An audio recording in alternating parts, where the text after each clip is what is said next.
So we'll now move on to the presentation of our final report, Europe's Pathways to Net Zero, the Role of Renewable Gases and Flexibility. The report will be presented by Dr. Chyong, CERRE Research Fellow and Senior Research Fellow at the Oxford Institute for Energy Studies. Following the presentation, the discussion will be moderated by our academic co-director, Professor Banet. And finally, we'll close the day with concluding remarks from the CERRE team, our three panel moderators, Professor Michael Pollitt, Energy Director Annika Brack, and Professor Banet at 70:55. I look forward to a fruitful discussion ahead. Thank you.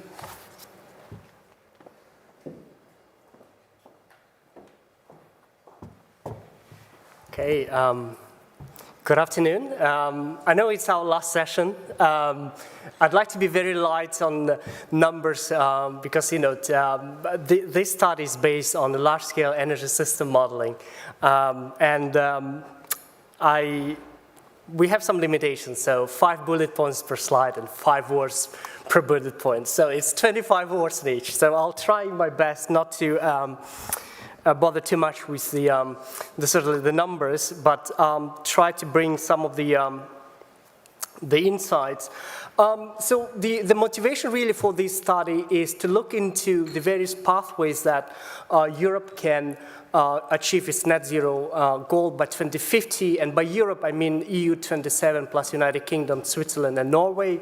So that's the focus in terms of geographical coverage in our modeling here. We wanted to understand the role of system flexibility, and in particular on the demand side, how some of the hybrid solutions of the sector coupling technologies like hybrid heat pumps can deliver cost-effectively a pathway towards net zero by 2050. And the second pillar of the study is to look into what it takes to add on the reliability standards, to increase the reliability standards, to hedge against the low periods of wind and solar, but also, you know, taking into account the variability of the energy demand, which is very much in the northern hemisphere, depending on the outside temperature. So we're talking about, you know, the fluctuation of the heat load coinciding with the potentially very low periods of wind and solar energy generation. So what it takes for the energy system as it transitions from today's largely based on fossil fuel system to a more decarbonized in line with the 2050 targets. And that is really pretty much the scope of this study. So we model 3 scenarios. One is just a reference scenario against which we wanted to measure those two benefits. So one is the demand side flexibility benefits, which we call that scenario a flexible scenario. So we allow the sector coupling technology, hybrid heat pumps, to respond to potential system imbalances. So both wind and solar, but also the fluctuation in the potential in the heat load at the residential and commercial level.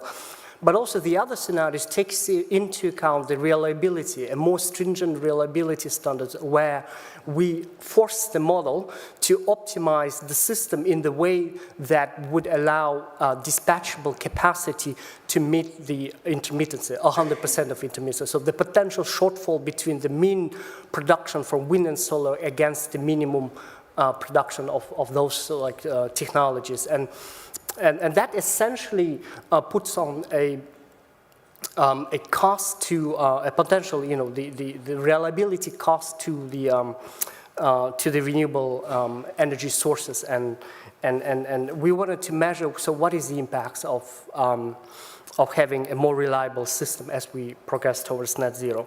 So some of the key findings here from the so let me just, okay. Some of the key findings are as follows. So what we found is that in the reliables, in the flexible demand scenario, so where the heat pumps, hybrid heat pumps can respond to the system imbalances, we see a much reduction in terms of the capital expenditure, and in particular for the grid capacity, electricity, and potentially hydrogen, so like grid capacity that would be needed. Otherwise, had the system been a little bit less flexible than in the flexibility scenario.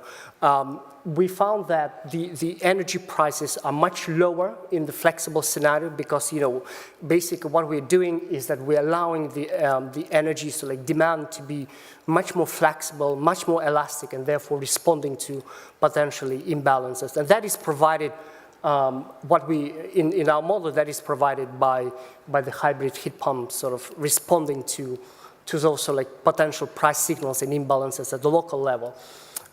In the reference scenario, what we've done is we have limited those sort of flexibility by hybrid heat pumps and constraining their mode of operation to more or less so like base load operation. Therefore, trying to mimic in terms of the modeling, to mimic sort of like less flexibility coming from the system. And that is in the reference scenario. And finally, what we also found that, putting more sort of like stringent reliability standard to allow for more dispatchable capacity to meet against the shortfall in the wind and solar might provide more sort of like security of supply, but at rather marginal cost of increase. So we found that the capital expenditure in the more reliable system, where you force the model to have almost 100% of backup of the wind, of backup of the shortfall in terms of potential shortfall in wind and solar, will only increase the system, so like capital extension, by 2 to 6%. But on the other hand, what we also found out that the prices will largely stay the same in the reliable scenario. So, and that is provided by two factors. First of all is the flexibility at the local level, because we model in the reliable scenario, we model the hybrid heat pump being very flexible. And the second of all is the reserve capacity in the reliable scenario. Those two factors allow the model to achieve net zero at the least cost. And one of the key findings is also actually the energy prices in the reliable scenario is slightly lower than even in the flexible and reference scenarios, by the fact that because we're forcing the model to have a dispatchable capacity, it actually integrates better the renewables, and therefore, because renewables is largely zero marginal cost resources with additional of the reserve capacity, it allows to have a lower prices. But this works in conjunction with when the local grid is enhanced, but also the demand flexibility is provided by the hybrid heat pump. So those are the two conditions that needs to be met in order to have this solution. So these are just the numbers that I've just discussed in terms qualitatively, what we found in terms of the differences in the scenarios in terms of the capital expenditure. I mentioned the impacts of the flexible demand solutions having one of the lowest cost solution, both in terms of the investment, but also in terms of the energy prices, electricity, and modeled hydrogen prices. I also mentioned the impacts of increasing reliability and what it will have a very marginal impacts on the grid, investment, but on the prices as well. So all of this, you can find much more details in the reports with charts and numbers around the modeling and a lot of detailed assumptions around. We try to calibrate our reference scenarios, but the other scenarios as well, as close as possible to the official European Commission scenarios. And I'd like to thank the European Commission officials for providing, public data for us to work with. And with that, we provided a number of recommendations. Obviously, based on the modeling results, we see that there is a need for local flexibility to promote demand-side flexibility. We model hybrid heat pump as being flexible resources, but there are a number of other solutions how we can achieve flexibility at the local levels. And I'd like to welcome the panelists to discuss some of those solutions. The modeling is rather sort of like high level. It outlines the potential solutions and sort of like high level cost impacts, but how actually one can achieve the flexibility either on demand side, but also on the supply side, and what policies and regulations are needed. That is something that I really look forward for the contribution from our panelists and speakers in this session.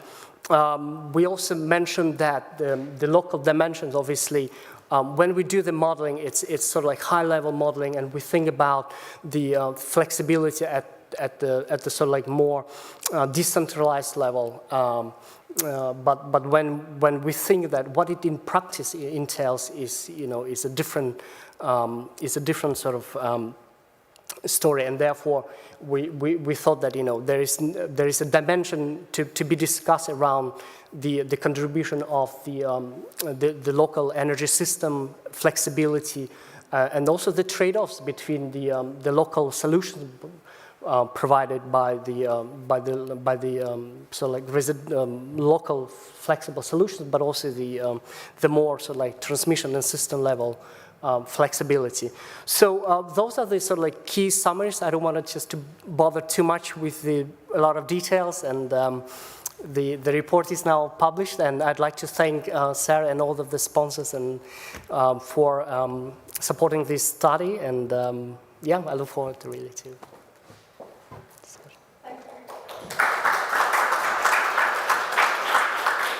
Thank you very much, Chyong, and congratulations on the publication of the report. I would like now to call upon the different panelists for this session.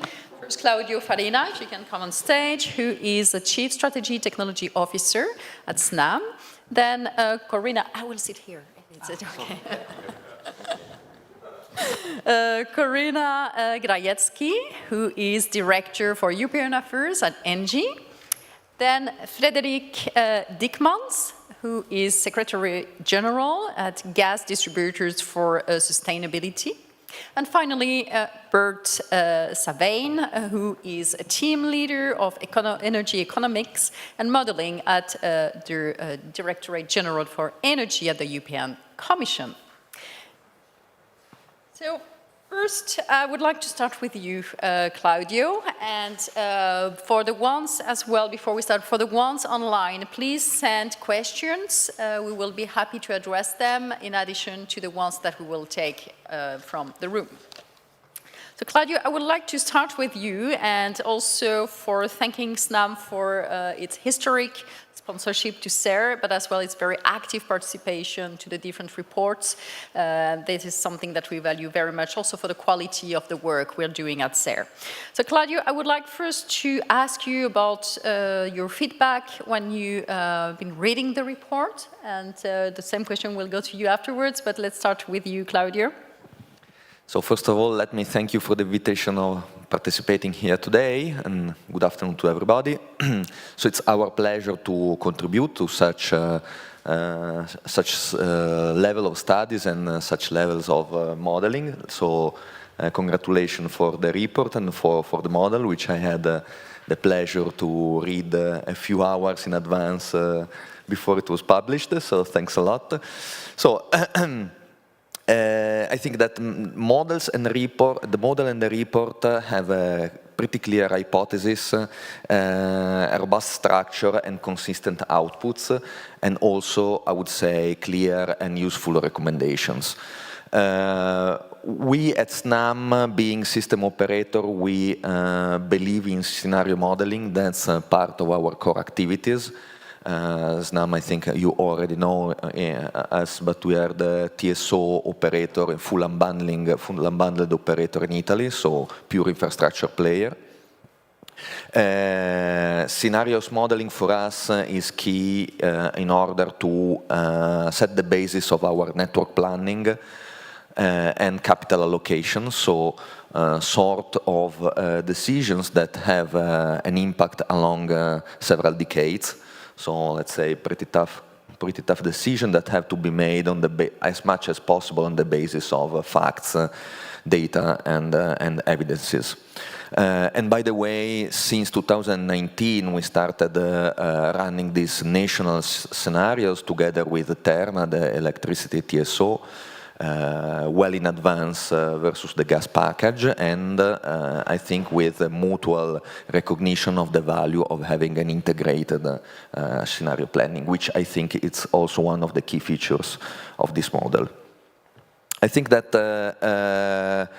scenario modeling and, let's say, robust modeling is becoming more and more relevant. Also because transition is, I think, I would say, pretty clear to everybody, will not be linear. So we'll have acceleration, we'll have deceleration. So you need to have scenarios, and you need to have the ability to jump from one scenario to the other one, and not like sort of rigid forecasts. I've noted 4 key, let's say, takeaways from the report. So in synthesis, first of all, I would highlight the crucial role of gases together with electrons. So I think technical neutrality is an absolute value when we have such a big challenge to cope with in such a small amount of time. Second is the value of flexibility, many times stressed also in the presentation before, and I think it's clearly visible in the delta cost of electricity, which swings from one scenario to the other by 6 or 7 times. And that's exactly the value of having set a flexible set of infrastructures instead of a rigid one. Third one is how infrastructure can give flexibility to the system, both at national and international level with interconnections, at an affordable cost, as it is well demonstrated in the report by comparing 2 of the 3 cases. Also because investments in infrastructure spread their cost along a very long time horizon. And final one, the key role of storage, of energy storage, and particularly the fact that we are facing new technologies on the one end, but also very different and new use cases and very different industrial needs, both in terms of duration and in terms of quantity of storage. Thank you. Thank you very much, Claudio. I would like as well to ask the other members of the panel a quick reaction on the report. Please, Corinna. Thanks a lot. Thanks a lot for the invitation, and congratulations, Kong. It's really a great work, and I'm actually super enthusiastic because I just can agree on everything, and it's really this is really very much in line with our thinking, and this overall view and this view on all vectors is something that is, of course, for Engie as being active in all the value chain, so to speak, in energy, in electrons and molecules alike. That is very close to our heart. And if I compare, so our, let's say, priorities or key recommendations that we have established for this new political cycle, it's about cost optimization as being really an integral part of energy policy making. It's through, namely, as you said also, Claudio, technological neutrality, and that with the headquarter in Paris, it doesn't always mean nuclear, but mainly electrons and molecules alike. So that's why the focus on renewable gases is so interesting for us. And then the very strong focus on flexibility is something we totally share. We really believe that it has changed a bit in the past, let's maybe 1 or 2 years, but it was really some sort of blind spot of energy policy making so far. So flexibility and, of course, grid development both need more attention, we think, and that is also what your report clearly highlights. Yeah, so to cut it short, more renewable electrons and molecules, more grids, and more flexibility is actually exactly in line with what we think. And yeah, looking forward to discuss a bit more in detail, also in the scenarios and the possible solutions. Thank you, Corinna. Frédéric? Thank you. I would like first to thank you, CERRE, for the invitation and to congratulate you, Chyong, for this excellent report. Let me introduce my association. It's a quite new association, GD4S, Gas Distributors for Sustainability. We bring together the 10 major gas distribution system operators in Europe. And we are associated because we are committed to decarbonizing gas infrastructure and helping Europe achieving its net zero emission target by 2050. This study, and thank you for that, outlines a clear vision where renewable gases such as biomethane and hydrogen are key to achieving these goals. These gases provide the flexibility needed to complement renewable electricity and decarbonize hard-to-electrify sectors such as industry, transport, and heating also. As gas distributors, system operators, we strongly believe in the importance of the demand-side flexibility. And the perfect example is the hybrid, the development of hybrid heat pumps. These appliances that give the possibility to the consumer to choose between the best of the two worlds. When the electricity is expensive, you can use the gas, and the reverse is also possible. And it ensures efficient use of renewable resources, so it's very interesting. And by leveraging both gas and electricity, hybrid heat pumps improve the overall flexibility and resilience of the energy system, especially during a period of high demand. A great example of sector coupling also is, in practice, is happening, and I give you an example, in Amsterdam, in the Netherlands.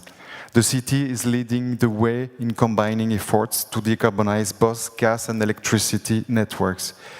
In the Westport area, a green hydrogen project uses renewable electricity from wind farms to produce green hydrogen, which is then injected into the gas grid to serve industrial users and help balance the electricity grid. This project demonstrates how integrating hydrogen with existing gas infrastructure can improve the flexibility of the energy system, ensuring a more stable, secure supply of energy. Across Europe, we have a lot of examples. Gas DSO are making significant strides in the energy transition. In France, for example, GRDF is rapidly expanding its biomethane injection capacity, and it aims to reach 20% of renewable gases by 2030. So it's increasing quite rapidly. Meanwhile, in Italy, for example, Italgas is preparing its network for hydrogen blending, ensuring that hydrogen can be safely and efficiently integrated into the existing gas infrastructure. Similarly, in Portugal, Floen is actively adapting its network to the integration of renewable gases also, including hydrogen. These initiatives demonstrate that DSOs across Europe are evolving their gas networks to accommodate renewable gases, offering a cost-effective and reliable solution to decarbonize the energy system while ensuring security of supply. However, as the report clearly highlights, achieving this requires targeted investment and strong policy framework. The European Union has a crucial role in setting ambitious targets, but also in supporting the development of cross-border infrastructure and facilitating the deployment of low-carbon technology. We must collaborate to ensure that renewable gases and demand-side flexibility technologies such as hybrid heat pump play their full role in Europe's energy transition. So I will conclude. gas distributors fully support the finding of these reports, and thank you for that. By investing in renewable gases and integrating flexible energy system, we can build a sustainable, resilient energy system that supports Europe's net zero goals, while maintaining, and it's important, affordability and security of supply. Thank you, Frédéric. Bert, short feedback on the report and the main conclusions. Indeed, many thanks for the invitation, first of all, and many thanks for the very interesting report and the presentation. As you all know, we are in a moment of transition in the Commission. The Commission comes to an end. I mean, the first von der Leyen Commission comes to an end.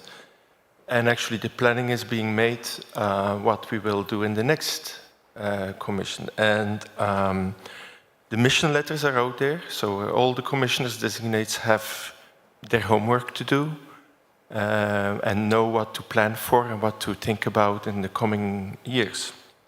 And when you look at it, you will see, especially in the mission letter of the Energy Commissioner, you will see that all those elements that you recommend are there. Electricity will be the backbone of the future energy system, very much supported by renewables, complemented by nuclear, where nuclear is available, and system integration, including flexibility on producer side and demand side, storage, and connections will be a major part of the work to be done in the future years. All this in order to implement the big package, the big 2030 package that has been decided over the last few years. That brings us to the next point. I heard here cost optimization is an important variable. Technology neutrality is an important one. And then the question comes as well, hydrogen, renewable hydrogen. What's the cost and what can we use it for? And according to our analysis, we think that deep decarbonization in industry, maritime transport and aviation are probably the first sectors that should be using renewable hydrogen and all its possible derivatives like e-fuels and so on. So thank you. Thank you very much all for this first round of feedback on the report. We will now go deeper into the content of the report, both in a transversal way, but as well looking at specific topics. And I will start again with you, Claudio, on the topic of energy infrastructure investments. And the model scenarios in the report highlight significant differences in capex and energy prices, depending on the level of the flexibility. That's something that we have already talked about. From the perspective of your organization, what infrastructure investment are most critical for reducing costs, but as well ensuring security of supply in the energy transition?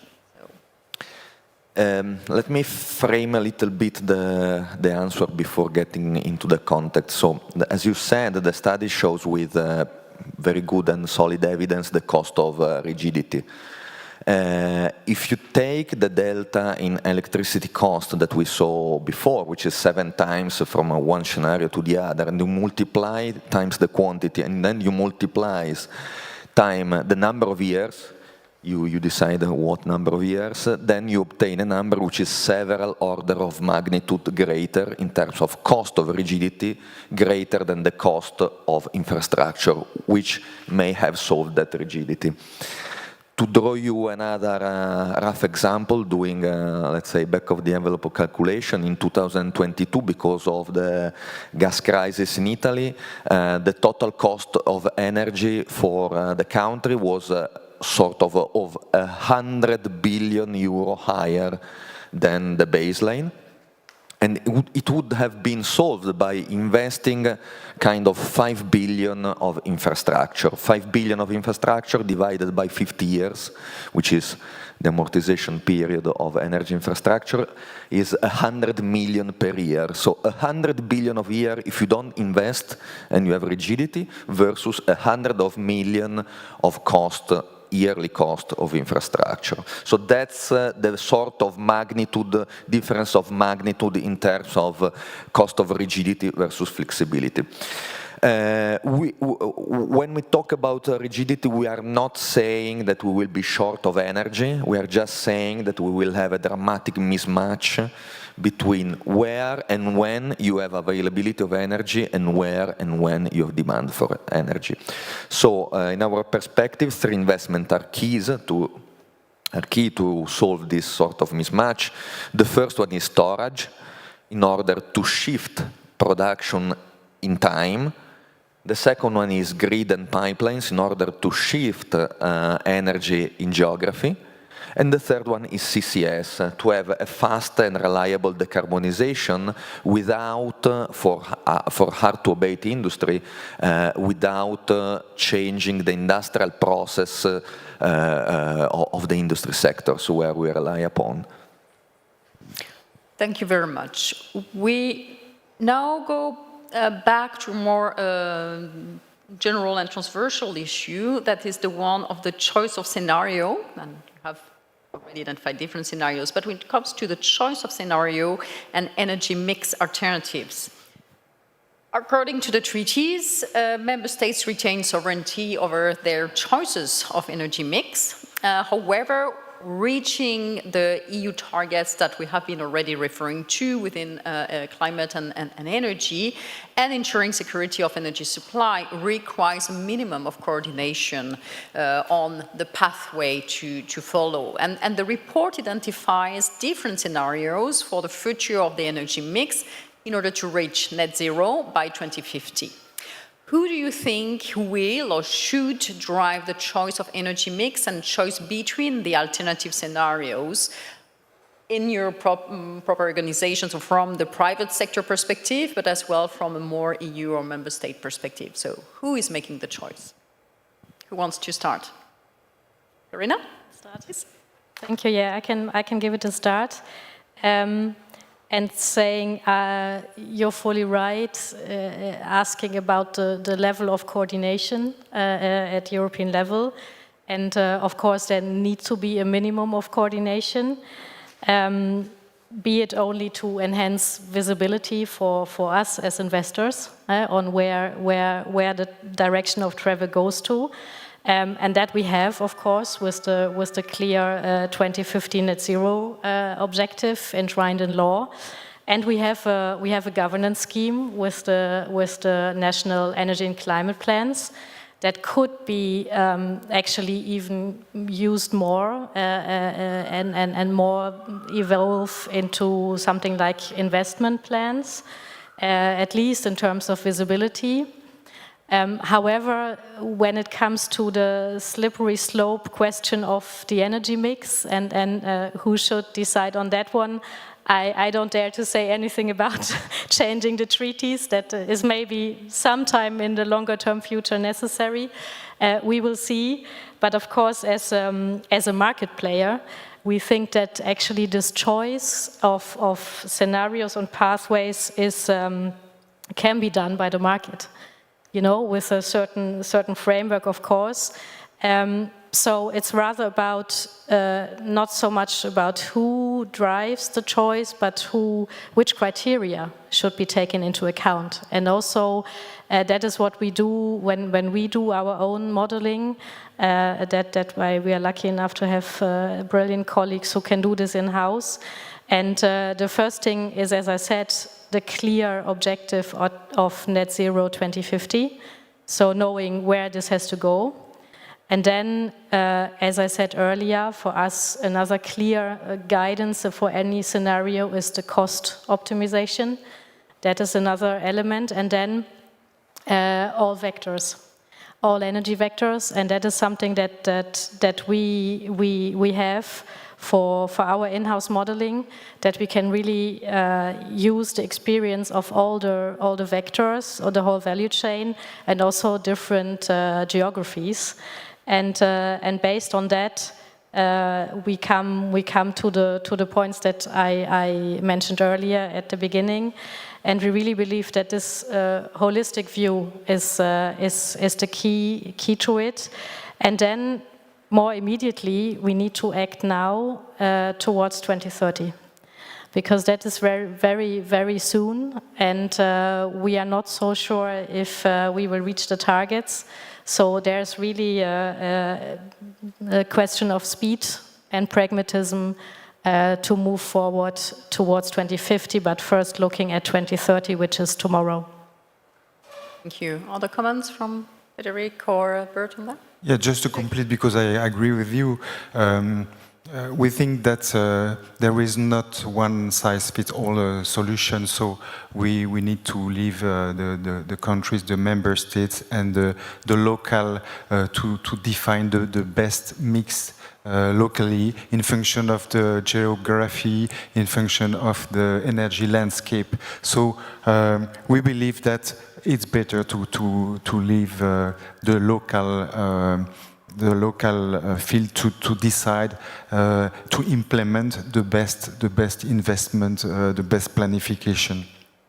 And what we expect from the legislator is to give targets, long-term targets, and to provide stable policy framework.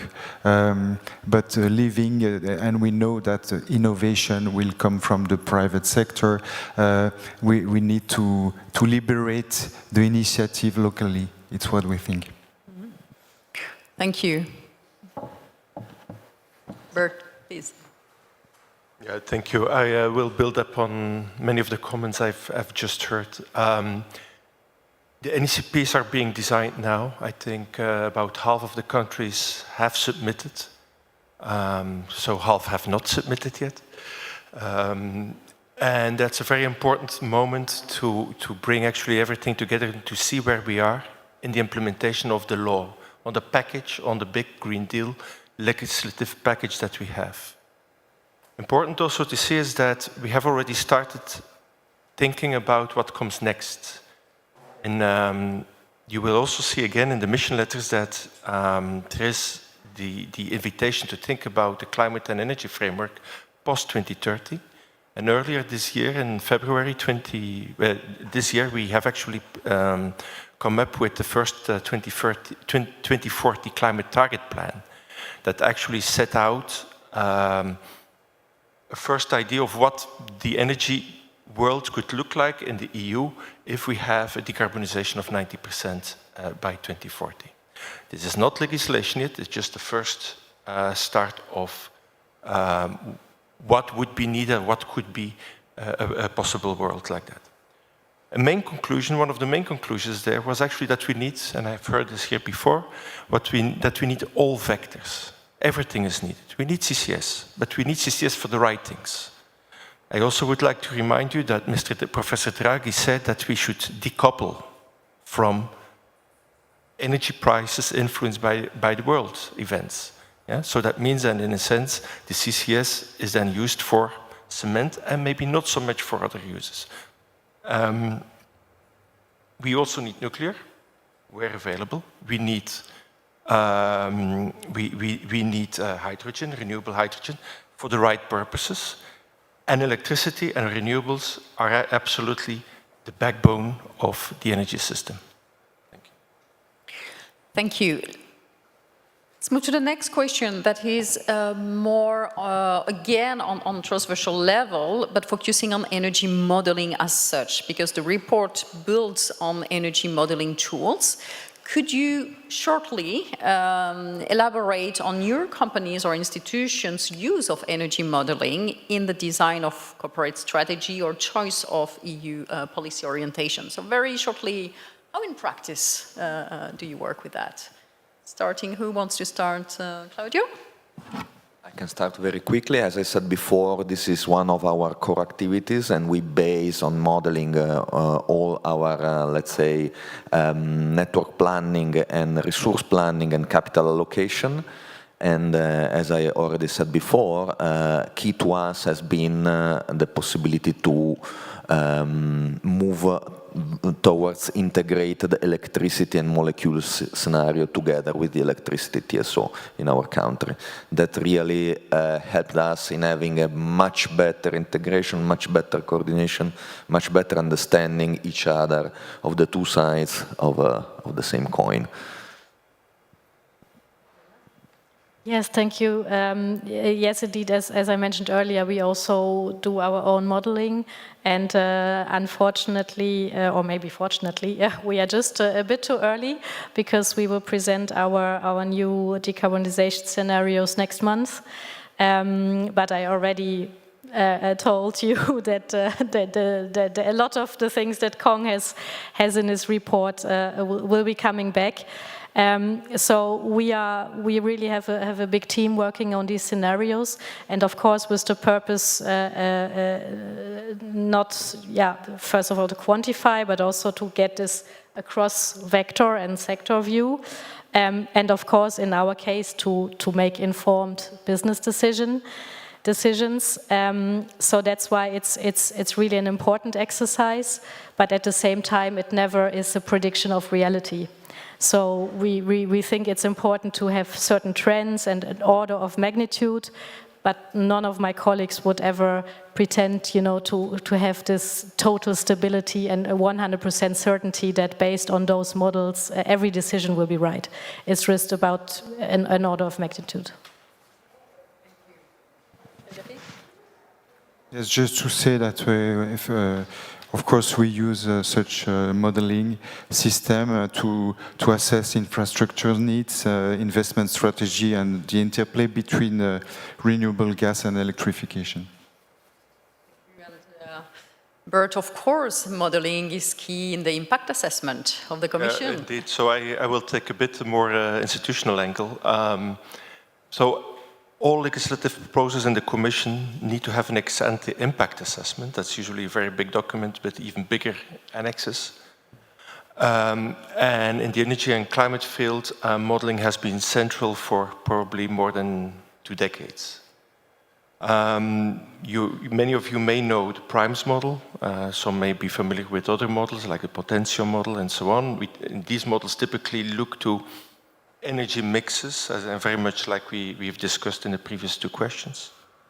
But we also face that we need to dig into other types of models, especially if we move forward into the decarbonization. I think if you look to the 90% ambition level, the power sector should be fully decarbonized. At least so on the decarbonization side, the job is done.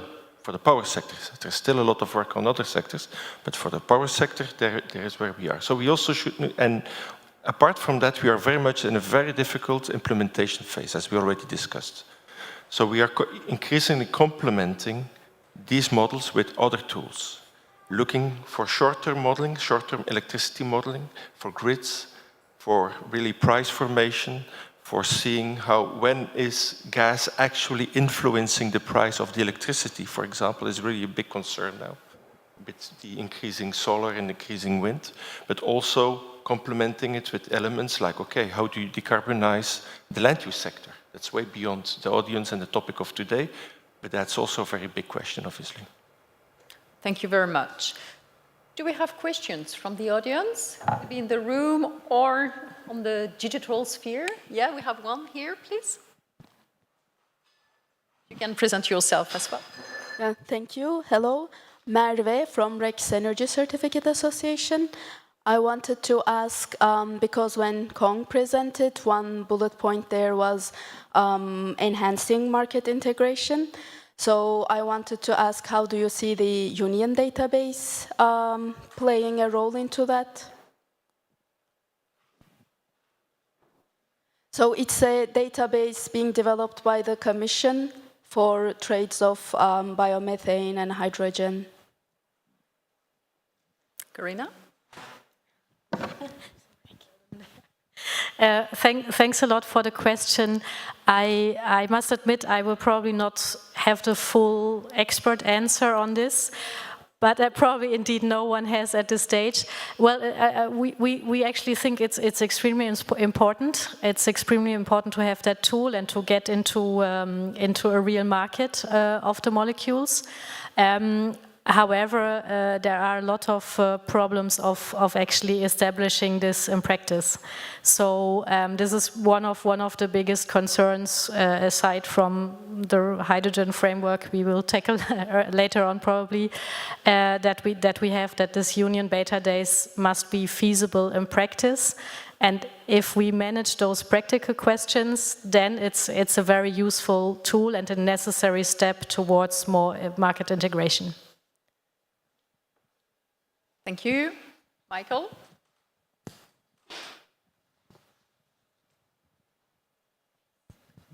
Hi, Michael Pollitt, CERRE. Can I ask you for your reflections on the payments problem?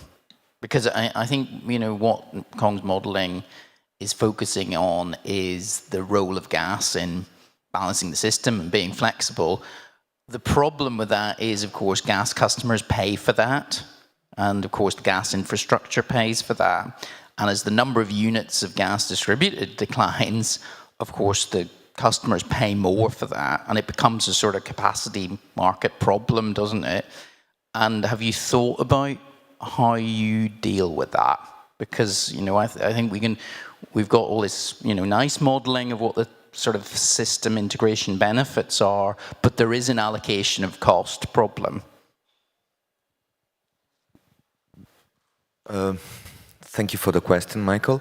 So again, let me frame a little bit my view on this question. So first of all, I will answer thinking about Italy.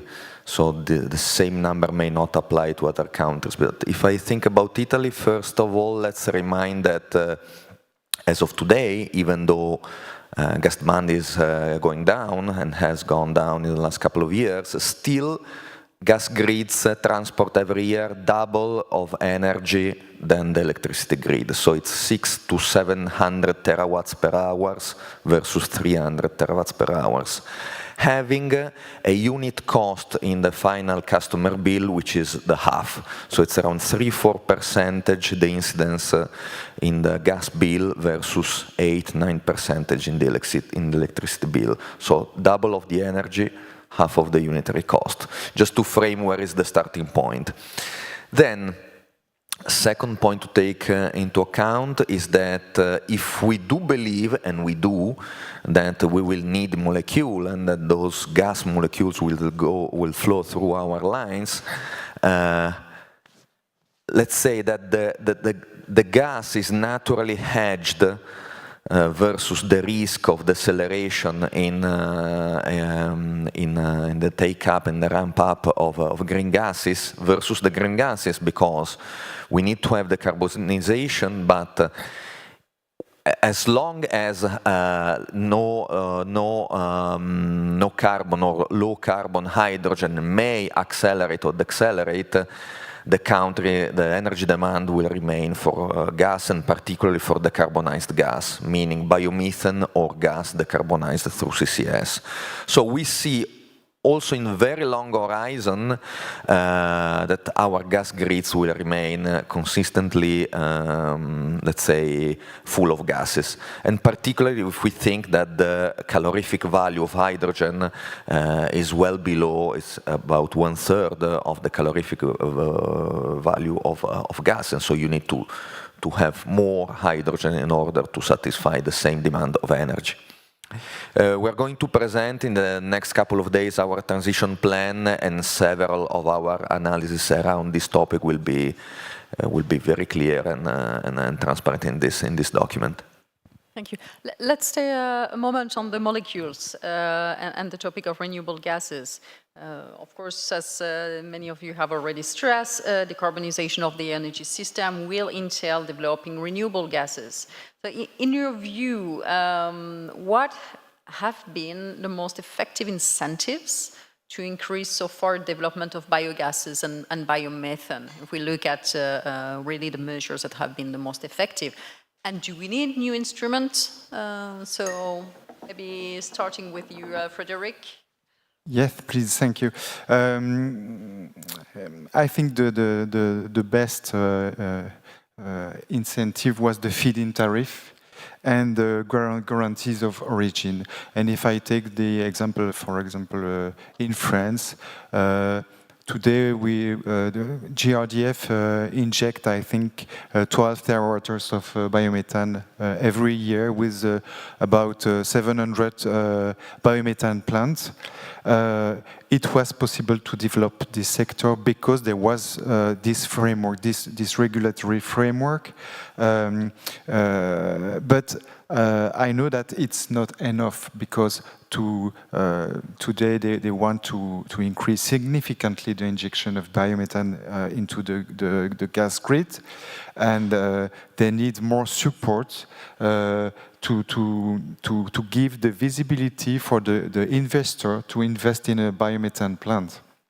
And the other topic is that they need to be sure that in the future there will be uses for this gas, because, and it will answer to the previous question. The assumption is that we need flexibility, and gas grids can bring that flexibility. Okay, gas grid today are transporting fossil gas. Okay, we have to get out to phase out the fossil gas. It's possible to develop renewable gases, biomethane and hydrogen mainly. Okay, everything is possible. This grid is affordable, it exists, it works well, but the condition to give the value of this flexibility is that we have to ensure that in the future we will have a certain volume to share the cost of this infrastructure. And this is the key point of this energy transition, is the infrastructure issues. And we are convinced that keeping gas grids operating with renewable gases, it will avoid to over-invest in the electricity reinforcement. Anyone else who wants to comment on biogases and biomethane? Yes? Yes, thank you, if I may. I fully agree, of course, with what you said, and I personally find it always very interesting because I'm German and I worked for many years for a German company, and I joined Engie only recently, actually. I find it very interesting how far advanced France is regarding biomethane, and how not at all any priority is given to that in Germany. So, well, maybe I'm simplifying too much, but this is the picture I get. So thanks for giving also this example. And indeed, I fully agree with what you said. Everything is possible, and there are really good solutions out there, and there are projects out there. And what helps to get those going and increase their role is targets on the one hand. And we have that. We have targets for biomethane with the 35 BCM by 2030 annually. We have targets for renewable hydrogen, very ambitious targets. But we also need stable and simple regulatory frameworks for that. And of course, we need support schemes. That's why we have the European Hydrogen Bank, because there is a premium for renewable hydrogen, so there is a support needed to kickstart this development.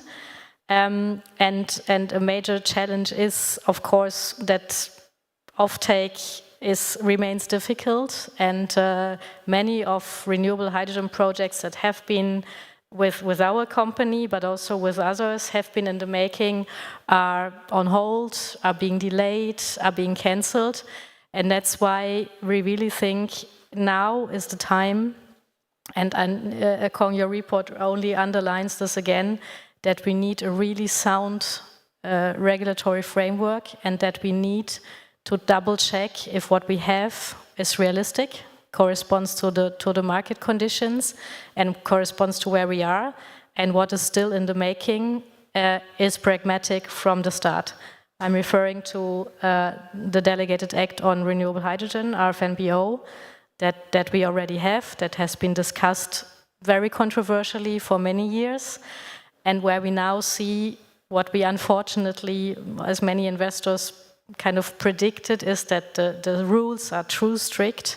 Additionality, but especially temporal correlation. I'm sorry, I'm getting into technicalities, but those rules are very strict and they make it simply more costly to produce renewable hydrogen. And that is a major hampering element for those projects. And then now, we are just now, this month, in the consultation phase of another important delegated act on low carbon hydrogen. That is actually the missing piece of the puzzle. And there, to be very open, we are very concerned that we actually are confronted with very similar problems, with very strict rules on the one hand, and unclear elements on the other hand, where we are afraid that low carbon hydrogen projects will not fly, or not as many as we would want to see. And this is then again related to renewable hydrogen, because we need those molecules, this market ramp up in volumes, to also trigger infrastructure and then to trigger renewable hydrogen. So we really have to see both of them together, and that is really an element and the time is now, you know, because it's in the making now, so we can do something about it. Bert, looking to you. And I know it's not your unit, but still, DG Energy. We are nearing the end of this session, so I will quickly, before we go to the author of the Kong report, ask you to answer very quickly a question, because we need to come back to flexibility and demand and supply side flexibility. Among the 5 recommendations for policy action in the report, 2 points are on flexibility, demand side and supply side. Who will be in charge, in fine, to match the 2? That will be a short round on this, and then we go back to you, Kong. Claudio? Well, I think we need both sides of the equation, as was effectively shown in the report. Being an infrastructure player, we see more the supply side, flexibility, and I think that all the actors have to play their own role. Companies investing and regulators and policymakers setting the adequate framework. Corinna? I fully agree. We need both. Demand and supply side flexibility is really extremely important to tackle those, and we need to consider flexibility across all time frames. Not only short term, but also mid-term and long term. So not only batteries, not only storage, pump storage, but also thermal plants, hydrogen-ready CCGTs, for seasonal flexibility.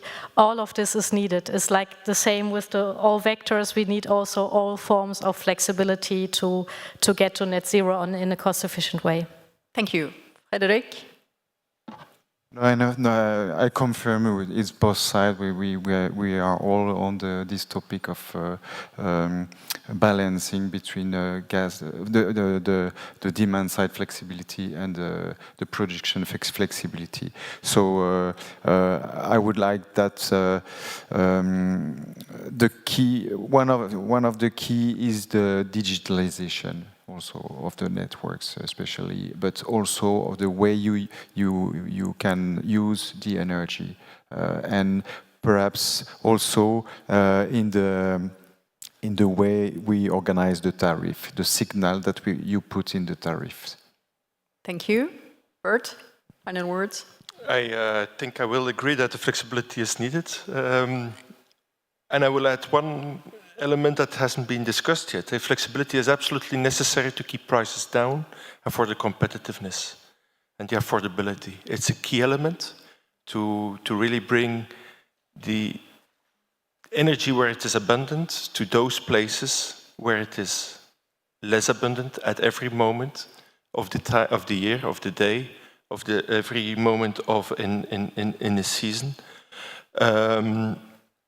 And the flexibility, obviously, is then also on the other side, that people demand the energy when it's cheap or cheaper, so that you really you can get rid of your peaks, because that is really what is making the system much more expensive than it should be. Thank you all. Kong, some final reflections on the discussion that we have had in the panel? Thank you so much, all the panelists, for those very interesting comments and the discussion. I think, you know, from this modeling point of view and energy system, we left technology neutrality, because that's what the models is doing. So it's optimizing against the set of costs and constraints of meeting demand, or you also GHG's targets, and then we can simulate the various other scenarios. So what we've heard, I think, is probably the emerging consensus around the flexibility, the system integration. One thing I wanted just to pick out from the conversation that I've heard is the sort of sorry, Annika, for the mentioning Draghi report again on the idea of decoupling of the various markets. I think, you know, we've seen this in this report and many of the other reports. Like, what we've been trying to achieve with all the system modeling is try to come up with the ways to integrate the markets, integrate the vectors, to minimize the system cost of meeting the objective of climate neutrality. And we've shown it in this report as well, is that if you do that, you achieve a cost optimal, one of the cost optimal solution. But if you decouple that, you kind of decouple the various markets and put them in the silos. So that works against many of the conversation that we have and the consensus emerging around the flexibility needs in various markets, the flexibility in the electricity and gas markets, to try to integrate that. You know, the idea of cross-charging, how do you charge and recover some of the flexibility of the gas market provided to the electricity market, something that Michael just mentioned. That already is a challenge that we are sort of encountering as we try to integrate the system. But now if you imagine that we disintegrate the system, we decouple the renewable system on renewable markets from the power market that is setting prices based on the gas or based on the future hydrogen market, I can only imagine that is one of the worst case scenarios with the highest cost solution, because that's what we showed in the inflexible demand scenario that we model. It's one of the most expensive solution. We will need to massive investment in one side of the system against the other side of the system. So that's, I just, you know, that's probably one of the points that I wanted just to make. Thank you, Kong. Very important point, very indeed. We reached the end of this session. Please join me in thanking all the panelists.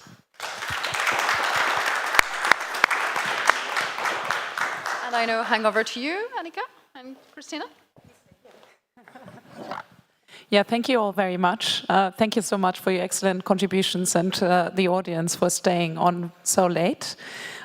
First of all, an editorial remark. I'm actually a big fan of the Draghi report, and I think it's a fantastic reading and picks up on so many good points. What I meant was that our keynote speaker, Prime Minister, actually came up much earlier with the industrial side of things and said that, you know, we have to think competitiveness. So that was all I wanted to say about the Draghi report. I didn't want to say that we can't mention other excellent reports than CERRE's reports, but they're obviously also very good. So thanks again to all our academics. I wanted to just take a moment with Catherine and Michael, who are the academic co-directors of the energy practice of CERRE.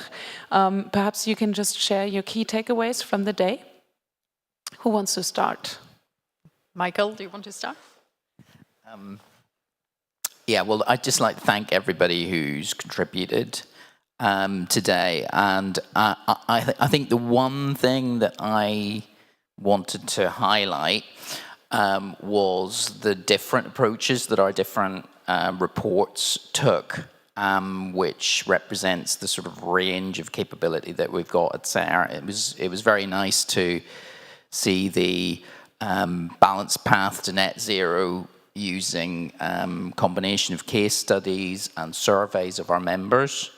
It was lovely to see Catherine's report on permitting, adopting legal analysis, and we've just witnessed Kong's report, which uses heavy-duty energy modelling to look at price and cost impacts.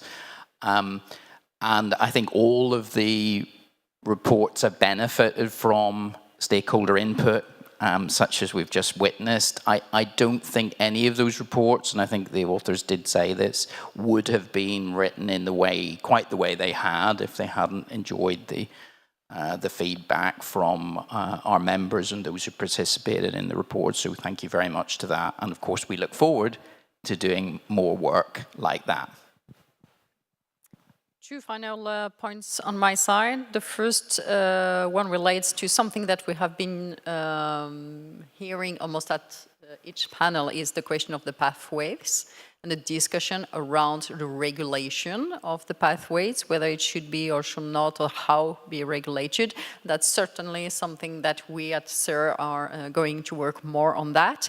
And the fact that regulatory approach is so key to anything we're doing to achieve targets and decarbonize energy system. That's what we do at CERRE. We are a regulatory think tank, and here we have already some ideas that we are going to work very quickly on in terms of what kind of regulatory approach is needed as part of the forum that is launched today.